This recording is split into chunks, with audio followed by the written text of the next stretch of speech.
Hola, soy Ignacio Torralba, el Tiet, y esto es Entender de Vinos. Hoy vamos a hablar de un elemento que aparentemente es algo pasivo, que es la botella del vino. En apariencia, la botella es un mero recipiente, pero tiene mucha más importancia de la que parece. En este vídeo lo vamos a comprobar. Sin la botella no conoceríamos la mayoría de los grandes vinos de los que se puede disfrutar actualmente. Durante siglos, el vino ha sido un producto efímero, un producto perecedero. Muy pocos vinos eran los que superaban la prueba del primero o segundo año. El vino inexorablemente acababa convirtiéndose en vinagre. Se intentó su conservación añadiéndole los griegos resina. Hipócrates le añadió ajenjo, con lo que inventó el vermut, en ese intento de conservar, de que no se estropease el vino. En realidad, estos productos, más que conservar el vino, le daban unos sabores que disimulaban el mal sabor del avinagramiento, y entonces se convertía el vino en una especie de brebaje que ves a saber cómo lo podían tragar. Con la utilización de las barricas de madera se intentó protegerlo del efecto nocivo del aire. Además de conseguir parcialmente lo que se buscaba, que era su conservación, se comprobó que le aportaba al vino características nuevas, sabores de madera, taninos y una oxigenación controlada por los poros de la madera, que le ayuda a realizar la polimerización, lo que le alarga la vida al vino y le da complejidad. Solo algunos vinos, algunas raras excepciones, eran capaces de superar el primer año de vida. Los vinos dulces, que el azúcar les hace de conservante, y aquellos que por su tanicidad o por su grado alcohólico o su alta acidez también tienen un cierto efecto conservante y les alarga la vida considerablemente. También hay vinos que se envejecen en damajuanas. Damajuanas en muchos sitios, llamadas también esas garrafas de vidrio grandes que veis aquí.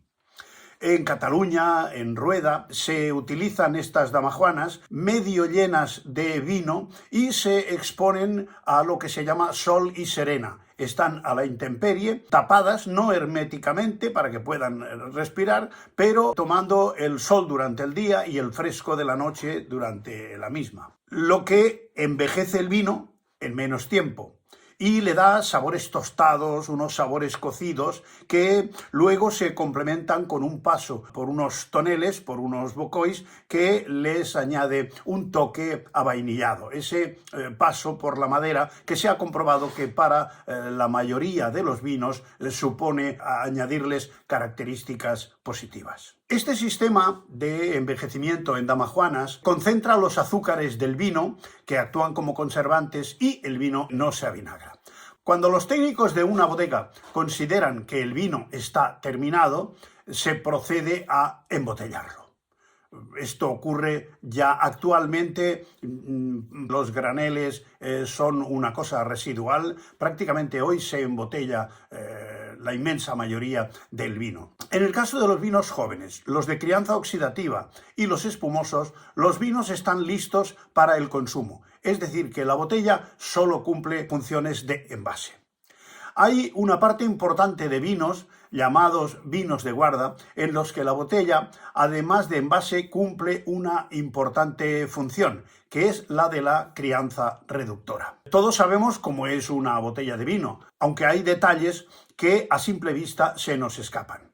El cuello de la botella es el conducto por donde la botella se llena y se vacía, y tiene la importante función de alojar el corcho. El corcho ya le dedicamos un vídeo que tuvo una muy buena aceptación porque realmente también se ha consolidado como un elemento vital para la conservación del vino. En la parte superior del cuello de la botella se sitúa lo que se llama el gollete o recogegotas, que además refuerza la estructura de la botella y que en un principio se concibió con la intención de sujetar la cuerdecita con la que se ataba el tapón de madera que llevaban las botellas antes de que se utilizara el corcho para cerrarlas. Hay botellas que tienen un pequeño abombamiento en el cuello que no son idóneas para los vinos de guarda, porque le darían al corcho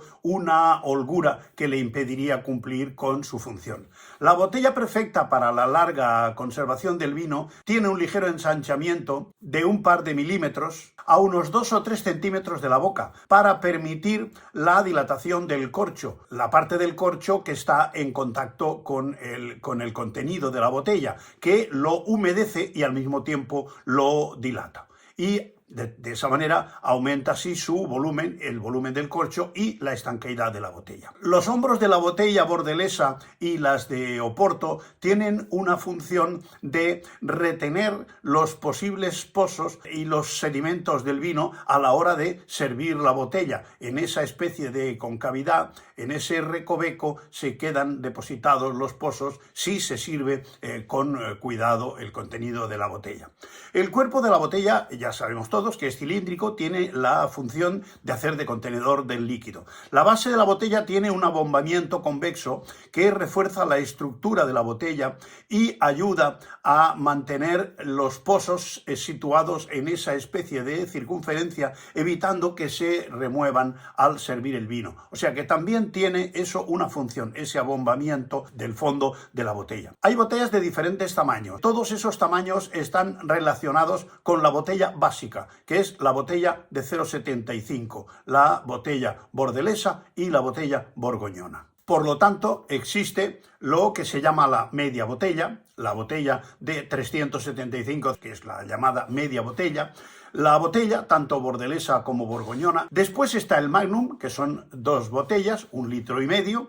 El Jeroboam, que son 2 Magnum, o sea, 4 botellas, 3 litros. El Rehoboam, 6 botellas, 4,5 litros. Matusalem, 8 botellas, 6 litros. Salmanazar, 12 botellas, 9 litros. Baltasar, 16 botellas, 12 litros, y Nabucodonosor, 20 botellas, 15 litros. Al examinar una botella de vino para su consumo, sobre todo si la botella es vieja, la botella es añeja, si vemos que el contenido no llega por lo menos al comienzo del cuello de la botella, debemos empezar a preocuparnos, porque es un síntoma inequívoco de que se ha marchado una parte de vino, sea por evaporación o por goteo, y lógicamente para sustituirlo ha entrado aire. Ese aire habrá tenido más o menos contaminación y desde luego cuando abrimos una botella cuyo contenido está por debajo de los hombros de la misma, en rarísimos casos ese vino está en buenas condiciones. Tengámoslo en cuenta porque ya una botella en esas condiciones, según cómo, no vale la pena ni abrirla. Aparte de la capacidad de la botella por su forma, los principales tipos de botella que hay en el mercado son 6 básicamente, que son la botella Rin, la botella Borgoña, la botella Burdeos, la botella de Oporto, la de Jerez y la botella de espumoso. Las de espumoso tienen los mismos tamaños que hemos citado para las de vino y son, lógicamente, de paredes más gruesas por razones obvias. En Burdeos y en Borgoña, el Consejo Regulador obliga a que se utilicen las botellas oficiales de sus respectivas denominaciones de origen. Eso lo tienen que hacer para cumplir la legislación enológica de la zona y ahí no pueden escaparse. Hay otras regiones donde en ese tema los consejos reguladores son más permisivos y se pueden utilizar otros modelos de botellas que suelen ser, pues eso, más caprichosos o más decorativos para algunos, para mí no. Para que el vino tenga una larga vida y se pueda hablar de vino de calidad, se introduce el concepto de crianza. Primero, crianza en la barrica, o sea, lo que se llama crianza oxidativa, y luego la crianza en botella o crianza reductora. La primera aporta y enriquece y la segunda pule y redondea. En el caso de los vinos que han tenido una larga crianza oxidativa, como los generosos, el fondillón, etc., la botella no suele aportar gran cosa. En cambio, por ejemplo, en los Riesling y en otros vinos blancos del norte de Europa, no se les da crianza en madera, pero su elevada acidez y en algunos casos su alto grado de azúcares actúan como conservantes naturales. En la barrica, el vino respira y se oxida. En cambio, en la botella sufre una prolongada asfixia. Esa asfixia se llama reducción. En la antigüedad, ambos recipientes se les consideraba meros contenedores pasivos. Ha sido modernamente, cuando se ha comprobado en la práctica, su capacidad de producir grandes mejoras en los vinos que ya de por sí son de calidad. Como decía al principio, el vino es un producto efímero, cuyo fin inexorable es convertirse en vinagre debido a la acción de una conocida bacteria llamada Acetobacter, que para hacer su trabajo necesita de la presencia de oxígeno. Es por eso que en el interior de la botella, bien tapada con un corcho, no puede trabajar a sus anchas y tiene lugar lo que se llama la crianza reductora. Aunque haya alguna Acetobacter, lógicamente no puede desarrollar su función. La reducción es un fenómeno contrario a la oxidación y ambos se producen conjunta y complementariamente. Para que algo se oxide, tiene que tomar oxígeno de algo que al perderlo sufrirá una reducción. Por eso se suele hablar en química de el redox, reducción-oxidación, porque una es complementaria de la otra. En el interior de una botella bien tapada, teóricamente no debería haber oxidación, pero el hecho es que tras una larga estancia en botella, el vino tiene lo que se llama tufo de reducción. O sea que tiene forzosamente que haberse producido una oxidación. A menudo despreciamos el aire que se introduce en la botella cuando le ponemos el corcho, pero hay que tener en cuenta que la entrada del corcho supone hacer un efecto jeringa y comprimir esa cantidad de aire que queda entre el corcho y la superficie del vino. O sea que, en realidad, la cantidad de aire que se le inyecta a la botella no es despreciable. Son muchos millones de átomos de oxígeno y de hidrógeno y de los otros componentes del aire los que se introducen en ese espacio de la botella y que quedan ahí a disposición, lógicamente, de los elementos químicos del vino que necesiten tomar esos componentes. Además de este oxígeno que se le introduce al ponerle el corcho a la botella, el vino durante su estancia en barrica ha tenido a su disposición, aunque de una manera dosificada por los propios poros de la barrica, ha tenido a su disposición todo el aire que ha necesitado. Las partes del vino que no se pudieron oxidar, pero siguen teniendo un potencial reductivo suficiente, le roban parte del oxígeno a los que se oxidaron, lo que en realidad produce una redistribución del oxígeno total, que algunos componentes se oxidan y otros tienen que reducirse, perder oxígeno. Es decir, se produce una redistribución dentro de las moléculas del vino, lo que afecta poderosamente a la polimerización y por lo tanto los aromas del vino. Voilà, este es el gran descubrimiento de la crianza en botella. Por eso la crianza en botella suaviza el color, doma los taninos, tanto los primarios como los aportados por la barrica. Sin la oxidación previa en su paso por la barrica, sería inútil la crianza en botella, porque al no poder producirse la reducción, el vino adquiriría aromas negativos como los aliáceos, o sea, olores de ajo, de cebolla, olores enrarecidos que son negativos para el buen aroma del vino. La crianza en botella suaviza el color de los taninos del tinto y curiosamente intensifica el color de los vinos blancos, y cuando ambos, blancos y tintos, llegan a viejos, tienen una tendencia a parecerse en los colores. Fijaos que siempre que un vino ha tenido crianza oxidativa, el amarillo dorado sufre una intensidad que nos habla de lo que podemos encontrar en esa botella de vino cuando la abramos. Desde el punto de vista aromático, durante su estancia en la botella, los vinos pierden parte de sus aromas primarios, sobre todo los aromas de frutas y de flores. Y aparece lo que se llama el bouquet, que contiene sobre todo notas especiadas, balsámicas, animales. Estas son las notas que diferencian un vino cuando ya ha empezado a envejecer después de la crianza. En cuanto al sabor, disminuye y suaviza los taninos y por lo tanto pierde astringencia. Los taninos jóvenes se transforman, los antocianos prácticamente desaparecen, lo cual redondea el vino y lo vuelve sedoso, aterciopelado y sin aristas. El cuerpo del vino permanece intacto porque tanto el alcohol, el azúcar y la acidez se conservan, no sufren alteración por la crianza en botella. La redondez que aporta la reducción consiste en el aumento de la complejidad olfativa y se suaviza muchísimo el paso de boca por la maduración de los taninos. Una vez que se han llevado a cabo las crianzas oxidativa y reductora, ha llegado el momento óptimo del vino y en realidad no es un momento, sino que es un periodo tanto más largo cuanto de mejor calidad sea el vino, donde los matices frutales de juventud se han convertido en notas de fruta madura y a veces acompotada. Cada tipo de vino tiene un periodo óptimo de envejecimiento. Hay vinos que necesitan más tiempo para llegar a su plenitud y vinos que lo consiguen con una cierta facilidad. La curva de vida del vino, ya os he explicado en muchas ocasiones, que tiene como una forma de meseta, como la mayoría de los seres vivos. O sea, tiene un periodo de crecimiento hasta que llega a su madurez, digamos.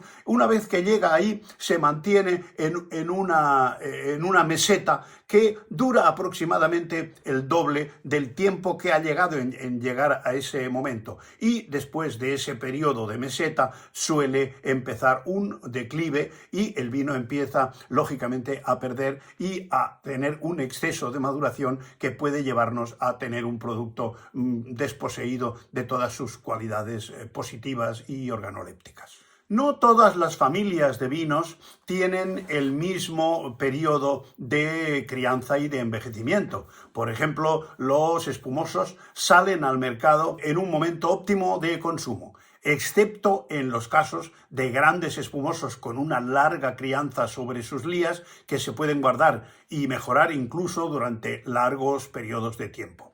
Los rosados y los blancos jóvenes se deben consumir en el plazo de 12 o 18 meses desde su salida al mercado. Los tintos de maceración carbónica, como los Beaujolais y los tintos jóvenes, deberían consumirse en los 6 meses siguientes al de su salida al mercado. Pueden durar un año, pero ya van perdiendo la juventud. Y esas notas florales y frutales tan exuberantes de la maceración carbónica son realmente efímeras, se marchan al cabo de relativamente poco tiempo. Los blancos con fermentación y con crianza en madera y los que tienen gran acidez o mucho azúcar, hablamos por ejemplo de los famosos Riesling, se pueden conservar largos periodos de tiempo y suelen mejorar incluso en la botella. Luego está el grupo de los tintos roble o semicrianza. Esos vinos que tienen un paso limitado por madera de 3 de 6 meses que reciben ese nombre, vino roble o semicrianza. Pueden tener una vida de entre 3 y 5 años donde mantienen sus características e incluso pueden mejorar algo ligeramente en la estancia en botella.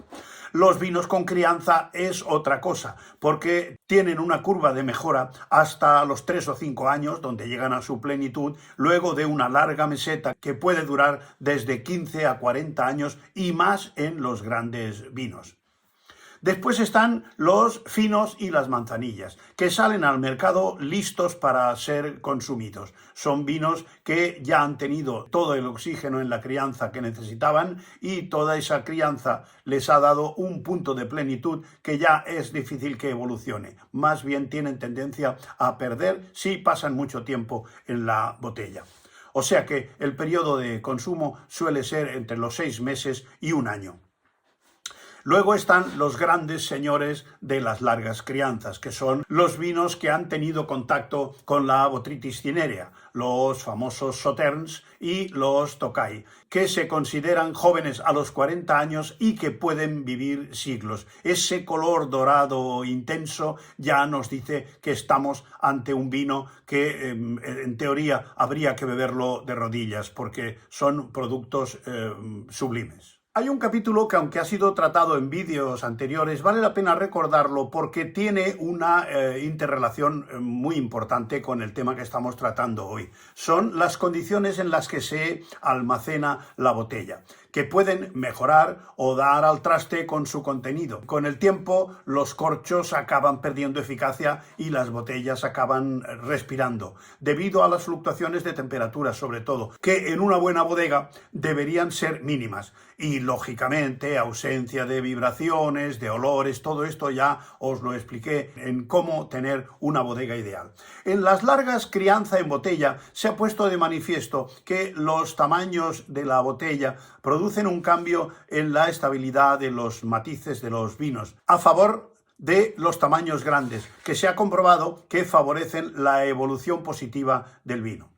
Algunas bodegas que producen grandes vinos suelen dar cobrando a sus clientes un servicio de reencorchado. Cuando las botellas tienen 30 o 40 años, suelen hacer una gran fiesta donde la gente lleva sus botellas y la empresa procede a rellenar, si falta alguna pequeña cantidad, con vino de la misma añada, ponerles un corcho nuevo de una gran calidad, etc. En fin, hacen una fiesta que desde luego se la hacen pagar a los que les reencorchan las botellas. Todo esto se hace en una gran ceremonia, con prensa y haciendo publicidad de ese encuentro entre los felices y afortunados poseedores de estas joyas enológicas. Porque hablar de vinos viejos y de vinos bien envejecidos también es entender de vinos. Adiós.